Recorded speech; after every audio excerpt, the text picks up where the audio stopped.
Alright everybody, here I am with my Smackdown recap. Overall, I thought this show was good.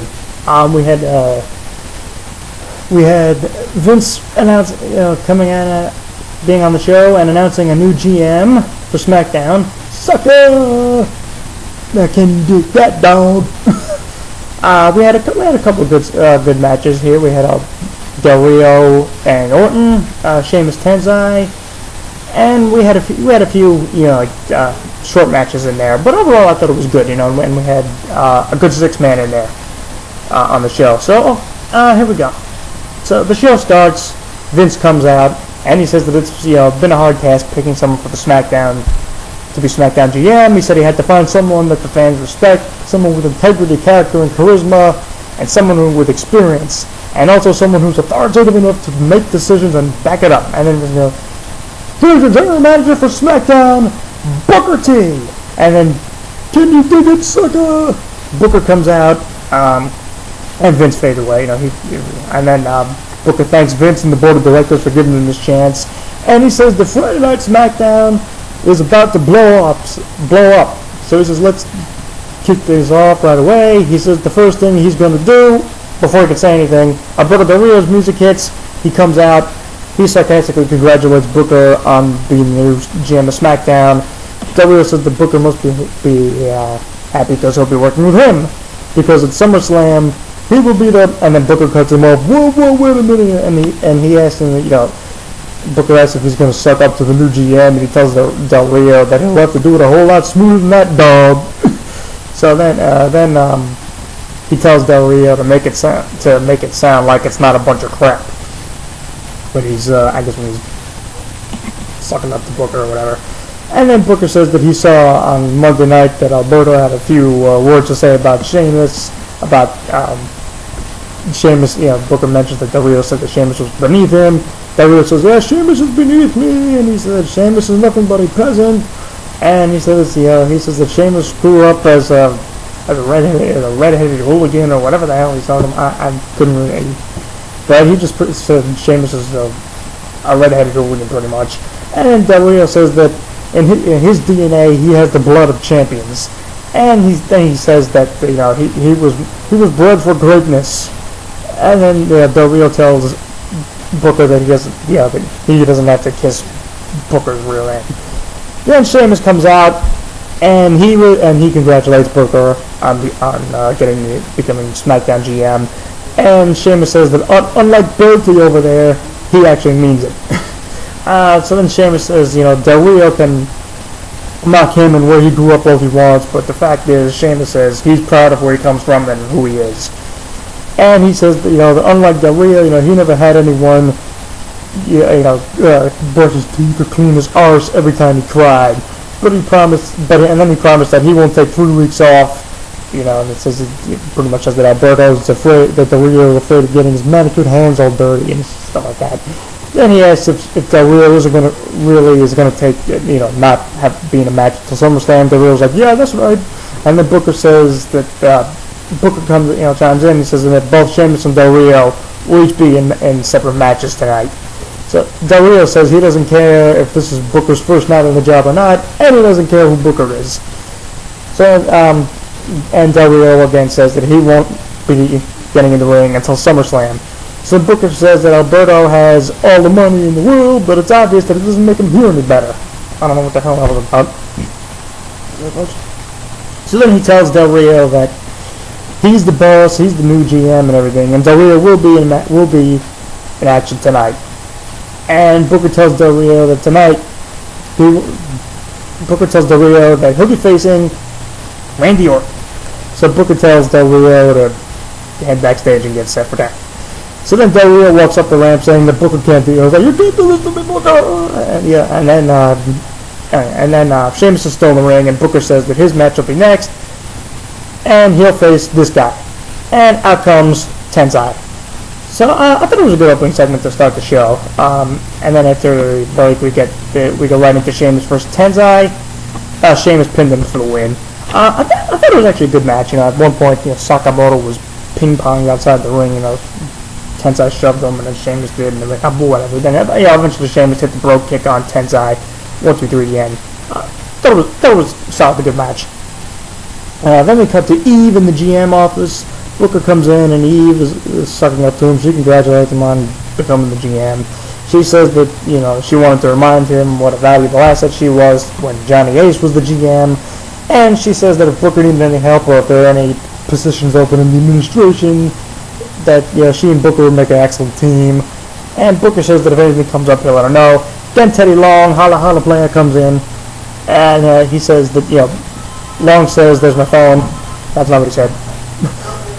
Long says that Booker has earned his way to the top, and Booker says that, you know, he has some big shoes to fill since Teddy Long was such a great GM. Then he offers Long, and then he asks Long to be his senior advisor, and Long takes it. And then you know, he turns around and looks at him and says, "Hey, you still here?" And then he tells her, "Okay, all the jobs are filled." And, you know, he said, "I'll get back to you later." And then he asks Teddy Long, "Would you mind showing her out?" And Long puts out his arm like this, and she's just like, and she storms off. Not bad. Not a bad segment. Then we have Antonio Cesaro and Oksana in the ring. Lillian Garcia announces that Cesaro would like to say hello to the fans in 5 different languages. So he says hello in English, French, Italian, Swiss, and German. I don't know what the hell the point of this was. Then out comes Santino. So we get, second week in a row, U.S. Champ Santino Marella versus Antonio Cesaro, non-title match. Short match, Cesaro got the pin. I don't know what the I really, ever since they brought Claudio Castagnoli in, I really thought that they've been doing a crappy-ass job with him. You know, I mean, I haven't seen much of his Ring of Honor stuff, but I know he's a really good. I know he's a really good worker and everything. And, you know, putting him in this, you know, putting him in mid-cardville is like, you know, I think is, you know, it's just like really, you know, is a waste of talent. But anyway, so I don't know. I guess eventually they'll put the U.S. title on him or whatever. So then we got backstage. Matt Striker interviews Daniel Bryan. Striker says that it's been an interesting few weeks for Daniel Bryan. You know, then they play a video recapping the whole psychiatric evaluation crap from Raw, and then back to them live. Striker asks Daniel if he has any comments. Daniel says no, and now Daniel is sporting a no T-shirt, or 999 if you're German. Then Daniel says that everyone will hear him say no a lot more often, and he says that he doesn't want to hear anybody in the crowd chanting yes anymore. And of course the fans start the yes chant. And Daniel Bryan says the yes is his catchphrase, and then I'll quote this. He says, "Yes, I could be the greatest of all time. Yes, I could be world champion." What the hell? You know, I'm the one who gets to say yes, not these people. You know, and then he says that the fans can't steal his catchphrase, and he says he doesn't need another psychiatric evaluation from some hack doctor. And then he repeatedly screams no while the fans chant yes. That was all backstage. I thought it was good. You know, he did Daniel Bryan does a good job of playing the, you know, at playing the off the deep end guy. You know, I mean, the psychiatric stuff on Monday was stupid, but, you know, I mean, I think when he. If they let him play off the fans, I think it could be good, because I thought he did a good job here. So anyway, so after that happened, you know, the lights go out for Chris Jericho's entrance, and we got our next match. It's Kane, Jericho, and Christian versus Daniel Bryan, Ziggler, and Intercontinental Champ Miz. So Daniel Bryan, Dolph, and Miz get the win. Daniel Bryan rolls up Jericho for the 3 count. What happened with Jericho had Daniel Bryan in the walls of Jericho. Vicky got up on the apron. Ref was distracted. Dolph came in with the Money in the Bank briefcase. Jericho gave him a code breaker, but it looked like Dolph also hit Jericho in the head with the case as that was happening. And then Daniel was able to roll Jericho, schoolboy him, get the 3 count. I thought it was a good match. You know, and also Daniel Bryan said he's now calling his submission hold the no lock. So then after the match, you know, Daniel gets in the face of it. Yeah, he was really getting pissed off at the fans and everything. You know, they're going yes, no, and everything. You know, and then some fan in the front row, who I'm guessing had to be a plant, you know, he got in the face of this guy, and the guy was chanting yes while he was screaming no, and they went back and forth. That cracked me up. That was all. You know, I thought that was hilarious. So then we go backstage in the dressing room. Matt Striker interviews Randy Orton. Striker welcomes Orton back, and he says that he was sorely missed from his 2-month layoff or whatever. Stryker says that the question on everyone's mind is how the long layoff, has the long layoff from the ring affected Orton at all. Orton says that WWE is his life. Every moment he's away from Raw and SmackDown, it's like breath being sucked out of his lungs. He says he's happy to be back and doesn't plan on going anywhere anytime soon. And he says that, Alberto Del Rio is only the #1 contender because he hasn't faced Randy Orton yet. So then Orton says that tonight he plans on celebrating his return by giving the fans something they're dying to see, and that, naturally, of course, is hitting Del Rio with, as he put it, a perfectly executed RKO. A good promo from Randy Orton here, I thought. Then we get to Ryback versus Jinder Mahal. This wasn't much of a match. Jinder Mahal eventually rolled outside the ring. Ryback went after him. Jinder got a mic, hit Ryback in the head. Ryback got the DQ win. Then Mahal ran up the ramp, and Ryback was just screaming over and over, "Feed me more!" Which seems to be getting over with the fans. I don't know, whatever. Then we go backstage. The primetime players, Darren Young and Titus O'Neil, along with absolute worst AW backstage, and they come across some dude who's sitting at this table with his laptop, and I guess it's a merchandise guy or whatever, because there's some t-shirts on the table. And they ask where the primetime player shirts are at, and Darren Young's like, "There's a little Jimmy t-shirt here," and then Titus throws a shirt at the guy, and he said, "Hey, get the primetime player t-shirt from him." Oh God, idiotic segment. The primetime players have been de-pushed, pretty much just like all the other young talent, and I don't know why the hell they had to stick them with AW. That guy hasn't done them any favors. Just a waste. So then we get our next match. On Monday we had Kofi versus Titus O'Neil, and Titus won that. So SmackDown we get the other half of each team going at it. So we get R-Truth and Darren Young. Darren Young got the pin. Short match. There was a lot of stuff happening here. AW and Titus O'Neil got involved. Kofi Kingston jumped off the steel step, clothesline Titus or whatever. AW got in Kofi's face, and then Kofi made him. Kofi ran him off. Eventually I think Titus O'Neil gave Kofi a boot or whatever, and Darren Young then got the pin after somehow. I think R-Truth was distracted when Titus booted Kofi, and then Darren capitalized on it and hit the gut bust or whatever the hell it was for the win. So then after Darren Young got the pin, AW came back to ringside. He got back in the ring, and he and the players just did this stupid with this thing. AW was so freaking bad. The whole thing with him and him with that stupid headset while he's cheerleading the guys on is just so stupid. I don't know why the hell he was even on the show. It's like he had that stupid talk show a few years back on WWECW, and that sucked, and he still sucks now. And also the whole thing with Little Jimmy, it's like, we got this invisible Little Jimmy that R-Truth has come to the ring with him. That's beyond old too. Just ditch the whole freaking thing. Time to recap the CM Punk, John Cena, Big Show stuff from Raw. They recap Punk's opening promo and the Cena Big Show match. Okay, then we get some taps from the fans talking about Punk's heel turn and the WWE title match or whatever. I didn't really hear much of it, but a couple fans were like, "Yeah, Punk deserves respect," blah blah blah blah. Whatever. The tap stuff doesn't work for me.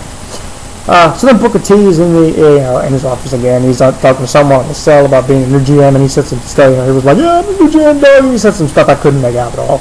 Then Layla comes in, and also gives congrats to Booker on becoming GM. And she says there's no more people power. Booker says the Gold Digger Eve is gone too. And then Cody Rhodes comes in, and he also congratulates Booker. And Cody says that he thinks that it's good that a former superstar at his age can still find a purpose. And Cody says that he hopes that the fact that he ended Booker T's in-ring career doesn't affect their ability to work together going forward. And Booker says, is that so, sucker? And Cody tells Booker not to call him a sucker. And Booker says he didn't say, "I didn't call you sucker. I didn't call you sucker. I called you sucker." Like there's a difference. And then he tells Cody Rhodes that he'll face that next week. Booker tells Cody that next week he'll face one of his favorite guys, the guy who flies with the greatest of ease, Sin Cara. And then Booker it does the "Now can you dig that, sucker?" And then Cody just storms off. And then Booker tells Layla he likes his deal. He's like, "Oh, I love this job," whatever. They talk some more, and then they just go back to the ringside. Main event time. That backstage segment was alright too. So main event time, we get Randy Orton versus Alberto Del Rio. Randy Orton wins by DQ. Appen was here. Orton was going to go for the RKO on Del Rio, but Ricardo came in the ring, and that caused the DQ. So then afterwards, Del Rio attacked Orton's arm. Then he was going to lock him in the cross arm breaker, but Orton countered that, shoved Alberto into the turnbuckle. Dennis was charging at Alberto in the corner. Alberto elbowed Orton. Alberto jumped up on the ropes, but before he could do anything, Orton drop kicked him off the turnbuckle outside the ring. And then, as Del Rio and Ricardo were about to walk up the ramp, out comes Sheamus. He throws Del Rio back into the ring. Orton gives Del Rio an RKO. And Sheamus says to Orton, "Hey, welcome back, fella." And he stands on the stage. Del Rio's unconscious, is out cold. And Orton poses on the ropes. And that was the show. I thought this match was good too. I thought this was a good match. So that was it. Overall, like I said, I thought the show was good. The Booker Alberto Sheamus segment at the start was I thought was I was okay with that. And I liked the Orton Del Rio match. That was good. Sheamus Tensai was actually a pretty decent match too. I thought that was good. The backstage bit with Booker, first the Teddy Long and Eve one, I was okay with that, and the second one with Layla and Cody Rhodes was good. The R-Truth, Darren Young, Santino, Cesaro, and Ryback Jinder Mahal matches were all short and not really much of anything to talk about. The six-man tag was good, and like I said, Daniel Bryan actually, I thought he did a really good job of playing off the fans' yes chants here. So overall, I thought this was a good show this week. So that'll pretty much do for me for right now. So I'll be back on either Tuesday or Wednesday with my Raw recap of episode 1002. Let's see if they can. We'll see how that is. So anyway, so thanks for watching. You can check out tonyviz.blogspot.com where I give a very in-depth recap of all the shows. You can subscribe to my YouTube channel, add me as a contact, leave me some some feedback, and the usual stuff like that. And again, thanks to everyone who's added me as contact and has shared some videos with me. I really appreciate that. And that'll do. And I'll talk to you on either Tuesday or Wednesday. So till then, this is Tony Viz the Tone. This has been my Smackdown recap. Thanks for watching, everybody. Take care and have a good weekend.